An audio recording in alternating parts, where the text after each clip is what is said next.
Hi everybody, Dave DePinho here, and today we're going to look at why I paramotor and talk about post-traumatic stress disorder. The flight begins in the middle of the flight. There's no takeoff, but the landing is there. I hope you enjoy it, and I hope you learn something about me and when you see me flying around town. God bless.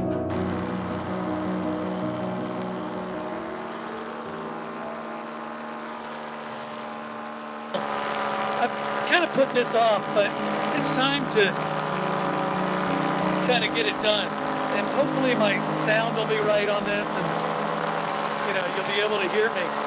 But the reason that I paramotor as much as I do is because I have a very severe case of post-traumatic stress disorder. When I went to Iraq, and then when I went to Afghanistan afterwards, I remember that there was a day when a man was shot right in front of me. I won't go into details, but it was a very gruesome sight, and it wasn't but 20 feet from me.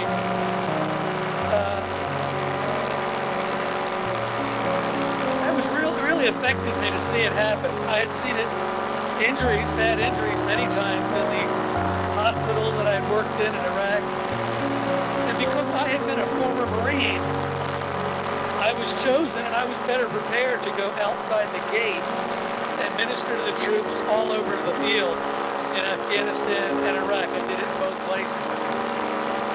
Now, the very next day I had to go out that gate, and when I went out that gate, in the midst of it, I had an anxiety attack, my first anxiety attack of my whole life. And I didn't know that it was to be the beginning of something, that there would be more anxiety attacks coming.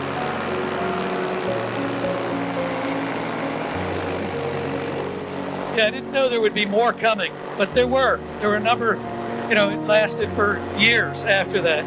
I was in Afghanistan in 2010, and in 2011, I went in and I told them that I was having problems with being in Walmart when I saw someone of Middle Eastern descent, or driving on the highway, because people blow up out there, roads blow up, and I also was crying a lot because I saw a lot of people die, and these were folks usually that I saw that died were folks that came into the hospital and they were badly wounded, and we would work on them and do our best to help them, but in the end they succumbed to their wounds and died. And one of them in particular was injured in a very classic way. It was as if a grenade or something had gone off beside him, and he wasn't injured like IEDs normally injure people, which is to say, IEDs put a super heated plasma on your skin, and your cells explode, so it kind of looks like hamburger. It doesn't look like a person, but this fellow, he was injured without that kind of a blast and without that kind of damage. And he was a big fellow, he was a young man, and it took me years for me not to cry telling that story. I'm pretty close to tears right now thinking about it, but they did something called exposure therapy. There was a social worker at McConnell who helped me a lot.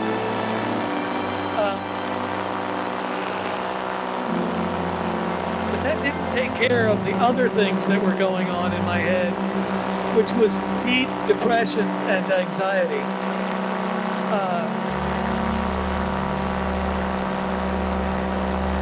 I didn't feel confident going in and telling the folks in medical that I was going through this and that I was thinking about suicide pretty much constantly. Now, I'm a Christian, and I don't believe in suicide, and I never intended to commit suicide. But apparently the mind goes to that place as kind of a release valve. So it's suicidal ideation. I never had a plan, and I never wanted to do it. And when it became so bad that I couldn't take it anymore, the depression, the anxiety, and the suicidal ideation, I ended up going in and telling them. And that was the end of my Air Force career. That took place in 15. I retired in January of 16. Well, I was immediately put on medications, which took away the suicidal ideation, which was great. I should have gone in earlier because I went through years of pain and I shouldn't have. I should have went in earlier.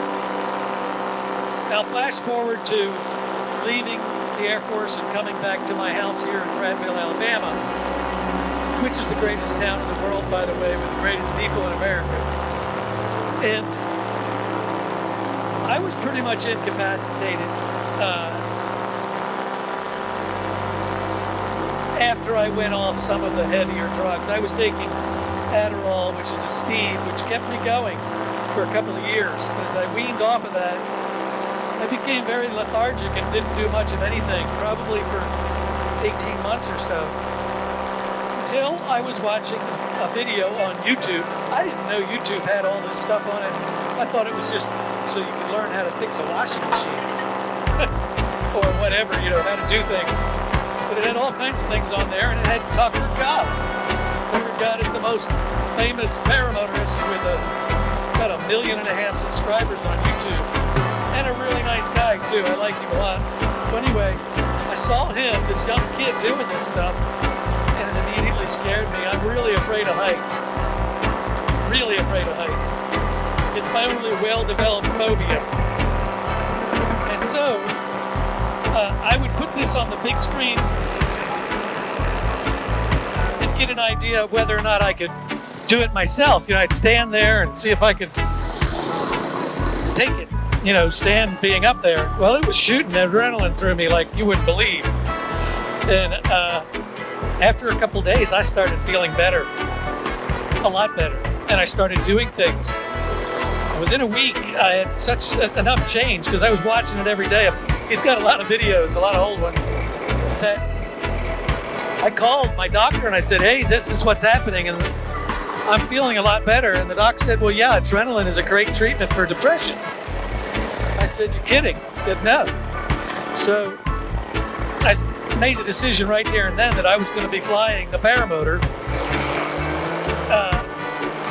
And it works. I'm so scared when I get ready to fly that I have to evacuate. You know what that means, right? I mean, I have to go to the bathroom bad because it scares me. So every time I do this, I have a huge shot of adrenaline, and so I do it as often as I can.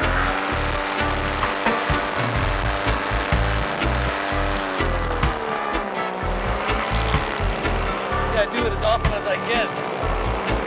And so I owe Tucker God a huge debt of gratitude, and Woody Gamerstag, who is also a paramotorist, although he doesn't make many paramotor videos now, he did.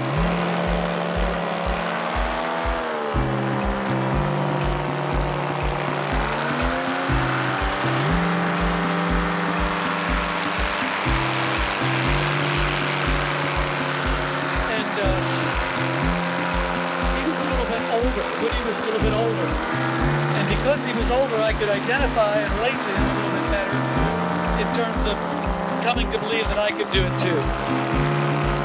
Well, long story short, I got into paramotoring, and the folks down at Aviator PPG really deserve a lot of credit for helping me out. I asked him, my training didn't go well with the first fellow I was with. And so I took all my gear after I'd learned to kite the wing And one day I decided to just take my paramotor out all by myself and fly. And that's what I did. I laid out the wing, I put the paramotor on my back, never flown before. Nobody in my ear talking to me, and I just took off running. And I didn't kill myself. I flew.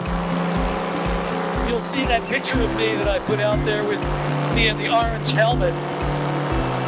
And I'm going to fly up and I'll come right back to this.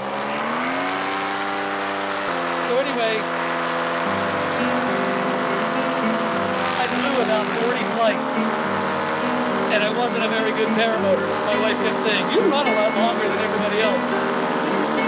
So I called up an aviator and I said, hey, this is what happened. I used to be a Marine jet engine mechanic. Could I come down and help out? And I said, I come down for 6 weeks, work for free just to learn. And they said, come on down. And Eric Farewell gave me a huge gift by doing that. And I went down there and I learned from the best of the best of the best.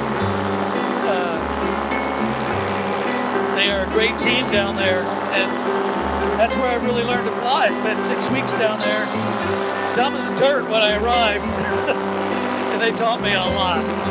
So thank you, Aviator PPG, for your great ministry to me, really.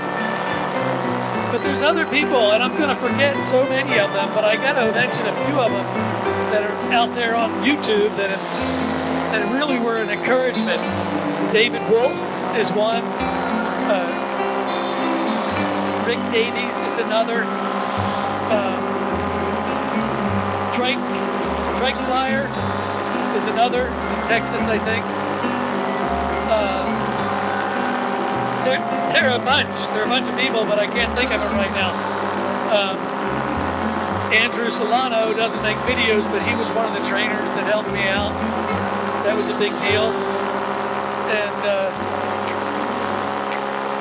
I apologize that I can't remember. There's so many right now that really did help me a lot. But while I was down there during that 6 weeks, I met Todd Scandrett. And Todd Scandrett is the founder and president of Resurgence PPG. Now, Todd had post-traumatic stress disorder, and he went and learned to fly at Aviator. Well, he learned what I learned, and he saw how great it would be if other people could get into paramotoring that were suffering, like he and I. So he set up a foundation. People give donations, and he fields candidates, and then he sends them to different trainers around the country, lest it be just paying one trainer. Lots of trainers get a chance to train Resurgence PPG students. And so, starting this month, I sent Todd Scandrett $25 a month every month. Just finished up with a missionary who finished their work, so I'm switching that money over there. Because it really is a ministry. It's a great ministry. So there it is. That's why I fly, and how much I appreciate. One of the reasons I so appreciate you guys watching the videos. It's encouraging. It picks me up. I see a like on there, so give me a like. And when I see comments, I thank all of you for being subscribers. If you can share it with your family and give us more subscribers, that'd be great. But no, my channel isn't monetized, but I do appreciate it. So Dave DePinho is the name of the channel. David DePinho, spelled D-E-P as in Peter, I, N as in Nancy, H-O. You go to YouTube and you sign in, and you can subscribe over there. And I'd love to see that you do it. So it's a really beautiful day. Let's see what time it is. All right, so it's going to be dark in 32 minutes. That's plenty of time to get me home.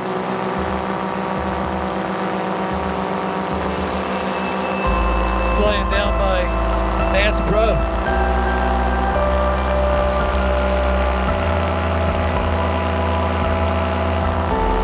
So that was a long story short, I hope. And if you're struggling, if you have post-traumatic stress disorder, if you're thinking about suicide, then like me, you can go get help. There are meds that really take a lot of that away, if not all of it, for the most part. And you can have your quality of life back. Come with me and let's paramotor. It's a great community of people.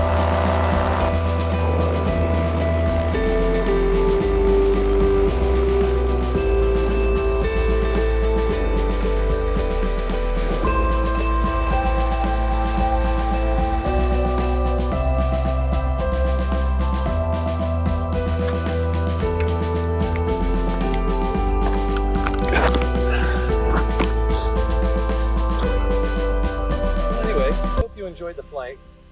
I had a great time. Hope you did too. And now you know why I fly as much as I do.